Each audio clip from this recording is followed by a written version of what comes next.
Bon, d'abord, il faut préciser les choses dans leur contexte. Ce n'est qu'hier que je suis revenu du pays, après, disons, 3 semaines d'absence. Comme vous le savez, je le dis souvent, il faut faire la distinction entre le ministre de la Justice et le ministre de la Justice dans ses fonctions de ministre des Droits de l'Homme. Ce qui veut dire que, comme le président de la transition l'a dit, la reddition de comptes n'est jamais suffisante pour justifier la violation d'un droit de l'homme quelconque. Ça a toujours été son message. Le droit à la santé est un droit fondamental de l'être humain. Mais puisque lorsqu'on est en conflit avec la loi, il y a forcément un lien entre l'exercice de ce droit ou le respect de ce droit par rapport aux contingences légales. D'où la nécessité de prendre le juste milieu pour ne pas que la procédure empêche le respect des droits de l'homme et que aussi le droit de l'homme n'empêche la procédure.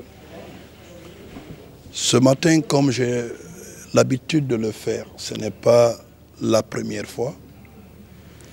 Vous savez, hier, il y a eu une tentative d'exécution des mandats d'amener qui a été décernée par la Cour, qui est une décision de justice que je ne commenterai pas, parce qu'il faut autant, on veut être respectueux de la loi, il faut éviter aussi de ne pas la violer. Mais faudrait-il d'abord rappeler, et c'est important, c'est que la situation de M. Damaro, élargie à M. Kassori Fofana, est une situation qui est antérieure à la procédure de jugement. Vous savez, la Chambre a ordonné leur renvoi devant la Cour pour être jugés. Contrairement à ce que les gens disent, ils sont là sans être jugés, c'est faux. Le jugement a déjà commencé. Parce que ça, cette précision, elle est importante. Parce que parfois, j'entends la même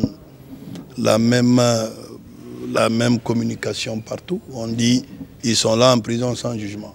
Alors qu'il n'y a personne aujourd'hui qui soit en prison en Guinée aujourd'hui qui ne soit pas, si vous voulez, en phase de procédure ou en phase de jugement. Même le cas des Fonikemangue dont les gens ont fait la surenchère à un moment donné. On dit qu'ils sont là, ça fait 9 mois sans jugement, mais je suis désolé.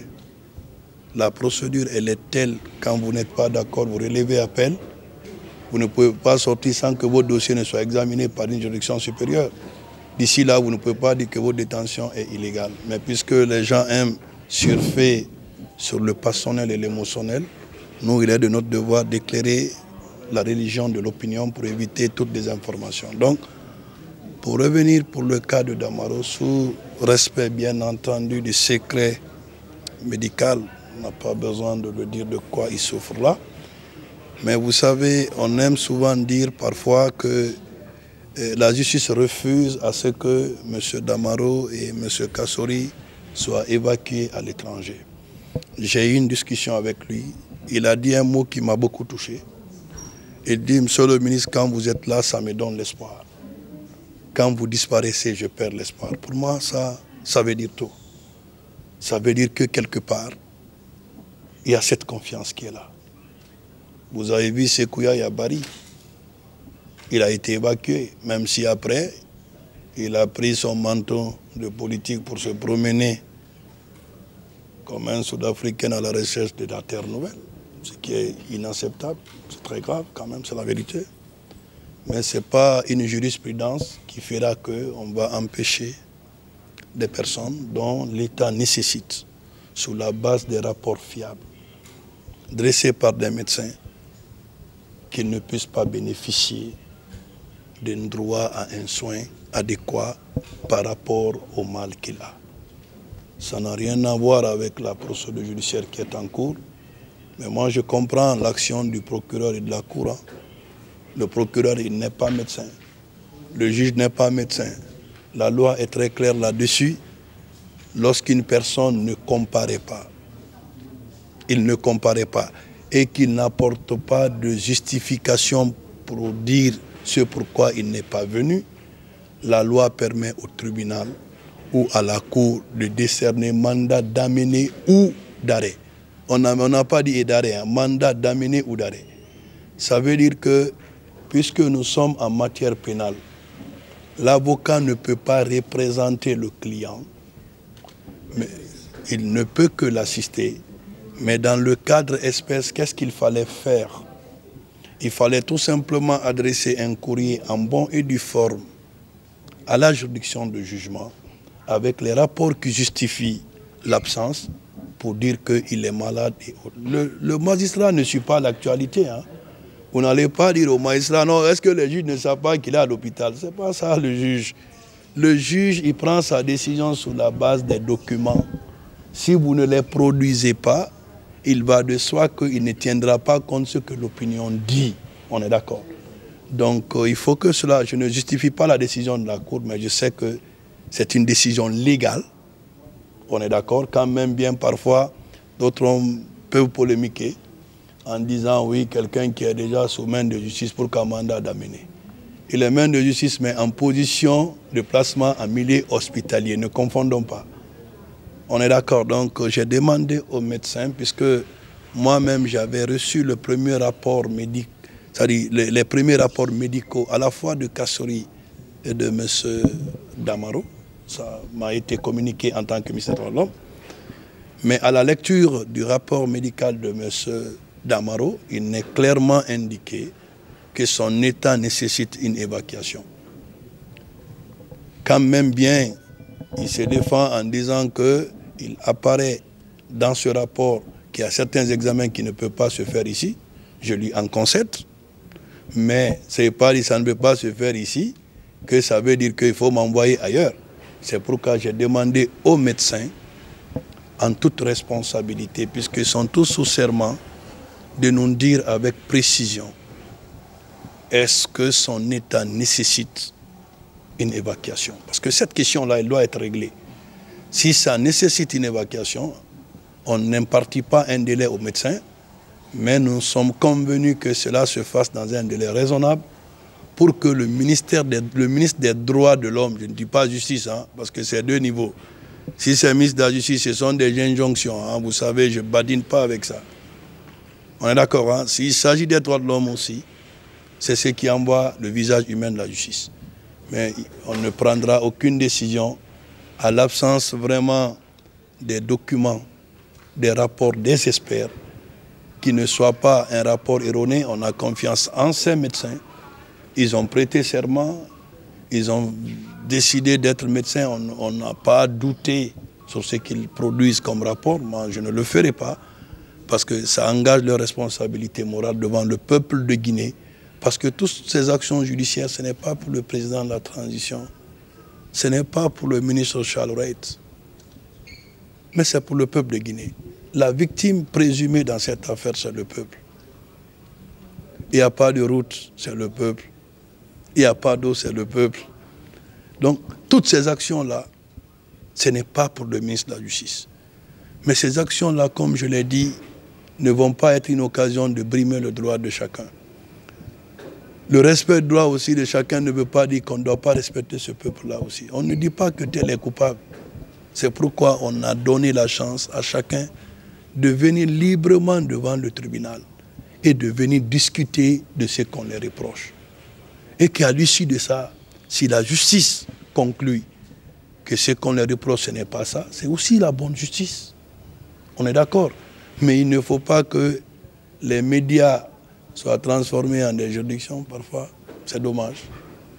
Mais on vous comprend aussi, ce n'est pas tout le monde qui est spécialiste. Vous tendez les micros à des spécialistes aussi qui déforment la vérité. Voilà, parce que tout le monde est devenu spécialiste. Alors qu'on dit que le Coran doit être interprété par l'imam, laissez le droit être interprété par des juristes. On est d'accord? Mais chacun est devenu juriste quelque part, même magistrat. La désinformation et tout, on est sanguiné, vous voyez, on critique les décisions de justice, c'est une infraction. Dès que vous engagez des poursuites judiciaires, on dit il a recommencé encore. Mais c'est une pédagogie de longue haleine. Parfois, il faut souffler le froid et le chaud. Et j'espère que le Guinéen comprendra que tout ce que nous faisons, nous ne le faisons pas contre quelqu'un. Nous le faisons pour le bien-être de tout le peuple de Guinée. Et que dans l'ensemble, nous sortirons tous gagnants dans tout ce que nous faisons comme refondation. Monsieur le ministre, dernière question peut-être. Dans quel état d'esprit vous avez trouvé M. Amadou Damaro? Non, M. Amadou Damaro, il va bien. Il va bien. Il n'y a pas de péril dans la demeure. Il est conscient, il est là, parfois il se lève, il marche, il n'y a pas de péril dans la demeure. Est-ce que vous estimez qu'il serait apte à comparaître dans les... Non, attention, vous savez, je l'ai dit, je ne commande pas une décision de justice. Un mandat d'amener a été fait. Moi, je suis ministre des Droits de l'Homme. Ce qui est fondamental, je ne peux pas m'opposer à l'exécution d'une décision de justice, mais je ferai appel au visage humain de la justice sur le plan administratif, qui n'a rien à voir avec sur le plan judiciaire. Vous savez, celui qui est détenu, il n'est plus à la disposition de la justice, il est à la disposition de l'administration. C'est l'administration qui est gardienne. On est d'accord. Et l'administration pénitentiaire est une direction qui relève du garde des Sceaux, ministre de la Justice. On est d'accord, hein? Il n'y a pas un prisonnier d'un magistrat. Non, c'est mon prisonnier, c'est pas ça. On est d'accord. Donc, ce que je peux vous dire, la procédure, elle respectera les droits humains, mais sous la base des éléments concrets qui peuvent rassurer aussi ces juges que rien n'est inventé. Parce que, vous savez, ce que j'ai déploré dans le cas de Kassori, c'est pourquoi quand ces avocats sont venus me voir, j'ai dit qu'il faut qu'on se respecte un tout petit peu dans ce pays. Vous dites que vous êtes malade, on vous envoie à l'hôpital, on vous permet aujourd'hui d'avoir accès à votre téléphone. Vous faites tout comme chez vous. J'ai dit aux gardes pénitentiaires que personne ne les dérange. C'est parce que nous respectons vos droits. On est d'accord. Maintenant, si vous êtes là sous le lit de malade, c'est pour écrire des milliers de pages et me dire que vous êtes malade, il y a de quoi me poser la question. Est-ce que réellement le motif de votre détention d'alitement là-bas, ce n'est pas autre chose, même si vous êtes malade quelque part. On est d'accord, hein? Donc, il a compris le message. Je crois qu'au-delà de tout ce qu'il y a, notre pays n'a pas de détenus politiques en Guinée. Nous n'en avons pas et nous n'aurons pas de détenus politiques en Guinée. Parce qu'un détenu est politique quand il est poursuivi pour des infractions politiques. Ce sont des politiques qui sont poursuivis pour des infractions de droit commun. Comment on peut y détenir politique? Il n'y a pas d'harcèlement judiciaire en Guinée, malheureusement. Les gens aiment être dans le pédantisme juridique. Harcèlement judiciaire. Qui harcèle judiciairement? La loi n'harcèle pas. Ce n'est pas possible. Un harcèlement judiciaire, peut-être que arrestation arbitraire, détention illégale. Mais si on vous arrête, on vous notifie ce pourquoi on vous a arrêté, vous n'allez pas vous dire que c'est une arrestation arbitraire. Dès lors qu'on vous a notifié ce pourquoi on vous a arrêté. C'est quand on vous arrête sans vous dire ce pourquoi vous êtes arrêté et on vous détient sans avoir accès à un juge. Dans ce cas, on est dans une détention arbitraire et illégale. Donc il faut que les gens quittent un tout petit peu de l'émotionnel. Harcèlement, c'est les mots qui mettent mes nerfs en boule, qui pour moi, c'est de faire une mauvaise publicité de la Guinée. Et on n'a pas besoin de ça. On n'importera jamais des magistrats du Sénégal pour ici. C'est les mêmes personnes aujourd'hui, quand vous rendez une décision en leur faveur, oh la justice aujourd'hui ça va. Le juge ou le magistrat n'a qu'un ami et un ennemi. Celui qui perd le procès dira toujours j'ai perdu parce que. Il devient l'ennemi du magistrat. Celui qui gagne le procès, il applaudit. Oh mais le magistrat est très bien. Imaginez, c'est humain. Il faut comprendre les gens, moi je les comprends. Mais lorsque les gens qui doivent informer le public se prêtent un tout petit peu à certains jeux, ce n'est pas du tout normal. C'est la raison pour laquelle chaque fois vous me voyez devant la presse pour les expliquer. Même la fois dernière étant malade, je suis obligé de prendre la parole. C'est pour édifier parce que la Guinée, c'est un pays où la désinformation prend souvent le devant et ça risque de créer la psychose et le désordre partout. Et ce n'est pas normal. Vous imaginez un chef d'état-major qui sort pour justifier la décision du président de la transition. Parce que les gens, quand vous ne parlez pas, les gens parleront à votre place. Quand vous ne donnez pas les précisions, et ils donneront des précisions à votre place. Et vous allez vous taire là-dessus, ça va continuer, ça va polluer l'opinion. L'objectif qu'ils recherchent vont être atteints. C'est pourquoi j'ai dit, la communication, elle n'est pas mal, mais elle doit être nécessaire en tenant compte des circonstances du moment. Donc c'est ce que je peux vous dire. Damaro va très bien. Je le confirme devant vous, il va très bien. Il est là, nous avons parlé. Et comme je l'ai promis, puisqu'il dit que quand il ne me voit pas, il perd espoir, je l'ai promis que tous les jours maintenant, je viendrai le voir pour que lui et moi, nous puissions nous parler. Et que je lui dise qu'il doit toujours croire que cette justice-là, elle n'est plus la justice d'Alpha Condé. Hein? C'est clair. Hein? Voilà, je le dis encore, prenez ça entre guillemets, elle n'est plus comme la justice d'Alpha Condé. Voilà. De ce qu'on tira à boulet rouge, elle n'est plus comme la justice d'Alpha Condé. C'est une justice de refondation. Faites ça un titre et en faites des commentaires. Je vous remercie. Merci.